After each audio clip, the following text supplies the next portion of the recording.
क्या हो अगर आपकी बिल्कुल सीधी-सादी बोरिंग सी चल रही ज़िंदगी अचानक एक ऐसे इंसान की वज़ह से बदल जाए, जिससे पूरा ऑफ़िस डरता हो। एक तरफ है जीवन, जो कई सालों से अपनी नौकरी में जान लगा रही है और ऑफ़िस में सब उसकी इज़्ज़त करते हैं, वो अपने काम में बहुत ही बेहतरीन है।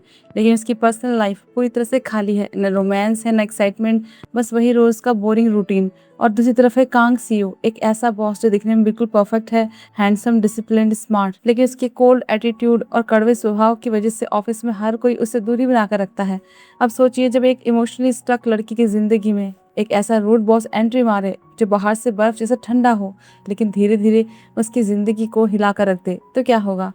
तो दोस्तों, आज मैं एक्सप्लेन करने वाली हूँ एक ऐसा ही नया कोरियन रोमांटिक कॉमेडी ड्रामा, जिसमें आपको office romance, funny moment, awkward chemistry, emotional scene और एक कोल्ड बॉस के पीछे छुपा सॉफ्ट साइड देखने को मिलेगा। तो वीडियो को लास्ट तक जरूर देखना, क्योंकि ये कहानी सिर्फ रोमांस की नहीं है, बल्कि एक ऐसी लड़की की भी है जिसकी बोरिंग लाइफ में पहली बार फीलिंग्स और प्यार एक साथ आने वाले हैं।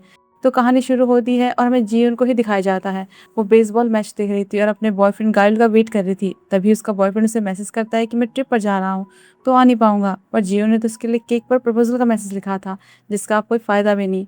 फिर 8 महीने बाद का सीन दिखाया जाता है। जियो ने अपनी कंपनी जा रही थी, पर रास्ते में सोच रही थी कि किसी की लाइफ में कुछ भी हो जाए, हर कोई काम पे लग ही जाता है। जैसे उसे ही देख लो, उसके बॉयफ्रेंड के अचानक गायब हो जाने के बाद वो अपने काम पे लगी हुई है कि तभी सबके फोन पर हैवी रेन अलर्ट आता है। लेकिन मौसम तो एकदम साफ सुथरा था और आज वो जल्दी काम पर पहुंच गई थी, इसलिए पहले एक स्टोर जाती है और कुछ खाने लगती है। तब उसके ग्रुप चैट में कांग सीयू नाम के एक आदमी के बारे में बातें हो रही थी, जो उनकी टीम में शामिल होने वाला था। इतने में उसका कलीग किताय आता है और सीयू के बारे में बताता है कि उसे 3 नो मैन कहा जाता है, क्योंकि उसके 3 रूल्स हैं: ना स्माइल करना, ना लोगों से मेल जोल करना, और ना ही किसी से सॉरी कहना। वो बहुत ही अजीब है, कभी उसके फेस पे स्माइल तक नहीं रहती। पर यह भी सच है कि उसकी वजह से टास्क फोर्स प्रोजेक्ट के सक्सेस रेट्स 100% रहते हैं, क्योंकि वो अपने काम को लेकर बहुत ही ईमानदार और जुनूनी है। लेकिन उसके साथ काम करने के बाद सारे एम्प्लॉयज ज़्यादा नौकरी छोड़कर चले गए या उन्हें थेरेपी की जरूरत पड़ी। मतलब सीईओ को काम करने का तरीका कुछ ऐसा ही होता है। बात करते करते उसकी कलीग यूना भी साथ में जाती है और वो किताय और यूना ऑफिस पहुंच जाते हैं। ऑफिस आते ही उनका मैनेजर उन पर गुस्सा निकालने लगता है, क्योंकि रिसर्चर्स और फैक्ट्री वर्कर्स के बीच झगड़ा हो गया था, जिसकी वजह से अब स्फेयर शिप बर्फ बनाने वाले रेफ्रिजरेटर का प्रोडक्शन रोक दिया गया था। इसलिए उन पर ही गुस्सा करता है कि तुम लोग ऐसे काम करते हो। अब जियो प्रोडक्ट प्लानिंग टीम 1 का हिस्सा थी, तो मैनेजर उसे ही फैक्ट्री जाकर देखने के लिए कहता है। वो जाना चाहती नहीं थी, तो कहने लगती है कि अगर मैं गई तो 3 घंटे जाने में लगेंगे, फिर 1 घंटे लंच में, उसके बाद फैक्ट्री जाकर 2 घंटे सेटलमेंट में लगेंगे, फिर वापसी के 3 घंटे, तो बहुत ही लेट हो जाएगा ना। पर मैनेजर के पास इसका भी एक रास्ता था। उसे कंपनी के हेलीकॉप्टर से जाने को बोलता है कि इमरजेंसी में रेगुलर एम्प्लॉय उसे यूज कर सकते हैं, और बात करके उसे भेज ही देता है। फिर जब वो वहाँ पहुँचती है तो रिसर्चर्स और वर्कर्स के बीच बहस चल रही थी। पहले वो थोड़ा शांत कराती है, फिर बर्फ देती है। तो प्रॉब्लम ये थी कि बर्फ साफ नहीं थी, बल्कि धुंधली बन रही थी। इससे वो फिर बहस करने लगते हैं। तो जीवन उन्हें समझाती है कि प्रोडक्शन रोकने की जरूरत नहीं है, बर्फ बनाते रहो और फिर प्रॉब्लम को धीरे धीरे सुलझाने की कोशिश करेंगे। लेकिन तभी सीईओ वहाँ पहुंच जाता है, कहता है कि प्रॉब्लम को प्रोडक्शन के बाद क्यों, पहले सुलझाने में क्या दिक्कत है। वो कहते हैं कि हमारे कॉम्पिटिटर कहीं हमसे आगे ना निकल जाए। तो वो जीवन का आई कार्ड देकर कहता है कि तुम सीनियर एसोसिएट हो और इस तरह से काम करती हो। इससे उनके बीच थोड़ी तीखी नोकझोंक हो जाती है। वो पूछती है कि तुम कौन हो जो मुझे बोल रहे हो। फिर जैसे वो बताता है कि मैं सीईओ हूँ, तो वो चुप ही रहती है कि अब इससे क्या ही बहस करनी, और वो भी फैक्ट्री देखने के लिए चला आता है। और वर्कर्स ने भी अब सोच लेता है कि वो प्रोडक्शन को पूरी तरह से बंद कर देंगे। तो जीन उन्हें बर्फ की स्पाइक्स बनाने को बोलती है कि वो कैसा रहेगा, मतलब बर्फ की शेप चेंज करने के लिए, कि कुछ नुकीले टाइप्स। लेकिन वो उसकी बात को मजाक में टाल देते हैं। फिर वापस ऑफिस जाते हुए हेलीकॉप्टर में सीईओ भी उसके साथ जाता है। तो जीन अच्छे से उसे अपना इंट्रोडक्शन देती है और सॉरी बोलती है कि मैं तुम्हें पहले पहचान नहीं पाई, लेकिन वो बस इतना कहता है कि तुम अब बहुत बदल गई हो। फिर अचानक से हेलीकॉप्टर हिलने लगता है। वो डर जाती है और सीईओ की गोद में ही गिर जाती है, कि देखकर तो उसे बहुत शर्म आती है, और उसे चक्कर भी आने लगते हैं। वो उल्टी भी कर देती है, उसके ऊपर नहीं, पॉलीथीन में। फिर वापस आती है तो मैनेजर उस पर गुस्सा करता है कि मतलब मैंने मीडिएट करने के लिए तुम्हें हेलीकॉप्टर से भेजा था, पर काम बनाने के बजाय तुम बिगाड़ के आ गई। और बाकी सब पर भी गुस्सा करता है। फिर इस गड़बड़ को ठीक करने के लिए कल तक सबको रिपोर्ट बनाने के लिए कहता है। तो जीवन शाम तक रिपोर्ट पूरी करके चली भी जाती है, जबकि बाकी लोग यही बातें कर रहे थे कि वो हमेशा टाइम पर निकल जाती है। पर जाती कहाँ है, कोई कहता है जिम, तो कोई कहता है कि अपने बॉयफ्रेंड से मिलने, पर वो सीधा घर जाती है। उसे सीईओ पर बहुत गुस्सा आती है कि वो मुझे कैसे सुना रहा था। उसने एक दीवार पर एक पोस्टर लगाया था, जब भी उसका मन जॉब छोड़ने का करता था तो उसमें हर बार एक स्टिकर लगाती थी। लेकिन स्टिकर से तो पोस्टर भर ही चुका था, पर वो अभी नौकरी नहीं छोड़ सकती थी, क्योंकि उसे बहुत से पेमेंट करने बाकी थे।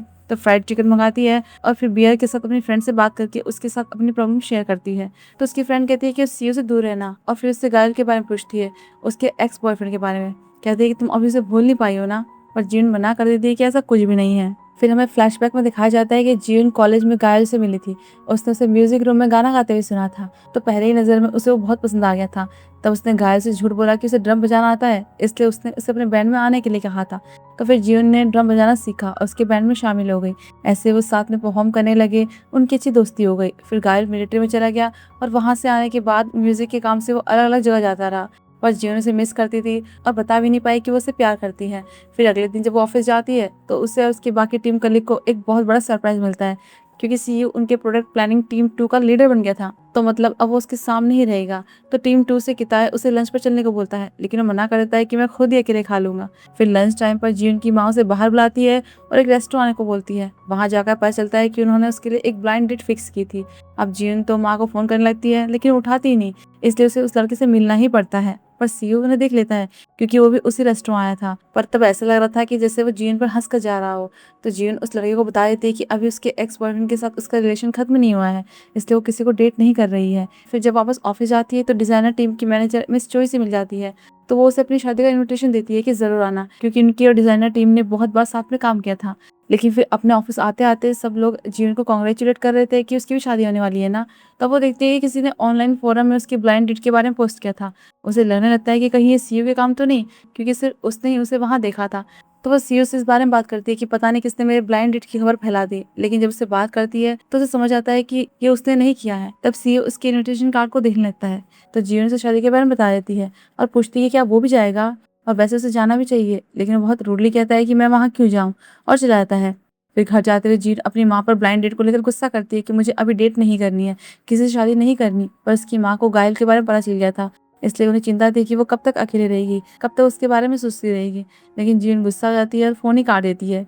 फिर नेक्स्ट देखते हैं कि जीन अपने मैनेजर और अपने सीनियर्स के साथ एक मीटिंग में शामिल होती है, जिसमें मैनेजर रेफ्रिजरेटर के सस्पेंशन को लेकर उसके सॉल्यूशन के बारे में एक प्रेजेंटेशन देता है। पर जीन नोटिस करती है कि ये तो उसकी ही बनाई रिपोर्ट है और मैनेजर ने उसे क्रेडिट तक नहीं दिया, जबकि उस टाइम तो उसके रिपोर्ट की बुराई कर रहा था। इसलिए उसे बुरा लगता है और वो गुस्से में प्रेजेंटेशन बंद ही कर देती है। ये दिखाती है कि कुछ टेक्निकल प्रॉब्लम आ गई है। सीईओ भी वहीं बैठा था, वो समझ आता है, इसलिए मैनेजर से प्रोडक्ट के बारे में कुछ सवाल करने लगता है और आइस की क्वालिटी के बारे में पूछता है, और ये क्यों स्फेयर आइस ही क्यों चाहिए, क्योंकि इससे कॉस्ट ज्यादा पड़ती है। और फिर जियोन से भी सोल्यूशन के बारे में पूछता है, क्योंकि उसने फैक्ट्री में से आइस स्पाइक्स के बारे में बोलते हुए सुना था, मतलब नुकीली शिप की आइस के आइडिया के बारे में। जियोन के पास यहाँ बोलने का मौका था और वो कुछ नहीं बोलती। तब किसी के पास कोई सोल्यूशन नहीं था, इसलिए सीईओ कह देता है कि अब उन्हें स्फेयर आइस रेफ्रिजरेटर के लॉन्च प्लान को सस्पेंड करना होगा, और लॉस भी होगा तो इस लॉन्च की कॉस्ट से कम ही होगा। ये सुनने के बाद भी जियोन कुछ नहीं बोलती और फिर बाद में एक कोने में जाकर अपनी रिपोर्ट चोरी होने पर गुस्सा जरूर निकालती है। लेकिन सीईओ वहां आ जाता है और उससे पूछता है कि उसने अपने आइडिया के बारे में क्यों नहीं बताया। कहता है कि मैंने तुम्हें मौका दिया था फिर भी नहीं कहा।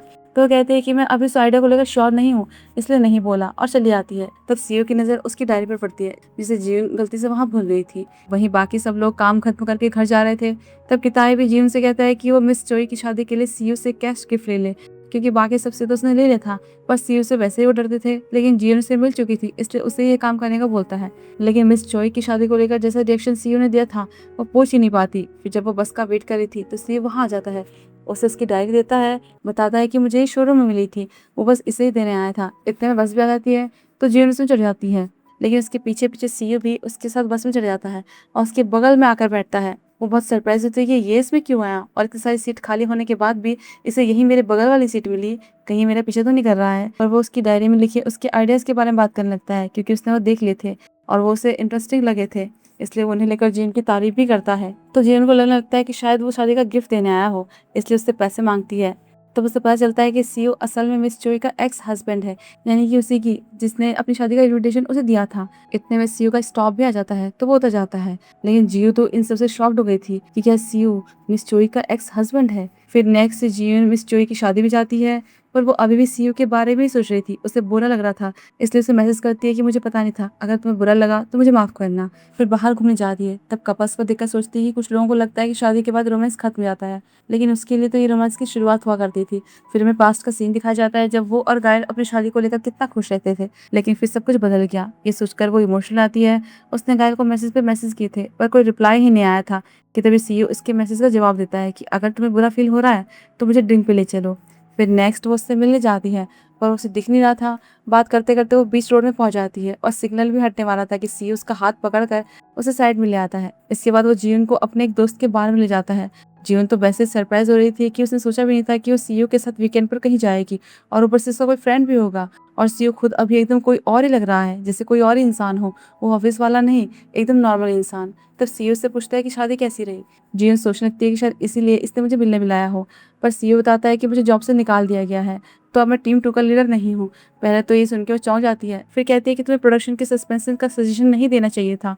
पर तभी सीईओ को प्रेसिडेंट हान का फोन आता है। जीवन कहने लगती है कि उनसे अच्छे से बात करना और माफी मांग लेना, और वो बात करने के लिए बाहर चला आता है। और यहाँ जीवन ड्रिंक पे ड्रिंक करके एकदम नशे में टल्ली हो गई थी। घायल के मैसेज देखकर उसे याद करी थी, और सीईओ भी प्रेसिडेंट से बात करके वापस आता है तो जीवन की हालत देखता है, इसलिए उसे घर तक छोड़ने जाता है। तब रास्ते में जीवन उसे अपने काम के बारे में बताने लगती है कि सीनियर ने मुझ पर कितना बोझ डाला हुआ था। एक दिन तो मैं बेहोश ही हो गई थी, पर मैंने कुछ दिन की छुट्टियां ले ली, पर कंपनी तो चलती रही। मुझे लगा था मेरे बिना काम ही नहीं चलेगा। अब वो नशे में थी तो कुछ ना कुछ बोले ही जा रही थी। कहती है कि इसलिए मैंने फेरी बनने का डिसाइड किया। पर काम की बात आती है तो मैं अपना काम पूरा करती हूँ, क्योंकि यहाँ मेरी सेल्फ रिस्पेक्ट की बात होती है। तो वो कहता है कि फिर तुम कभी भागी क्यों नहीं।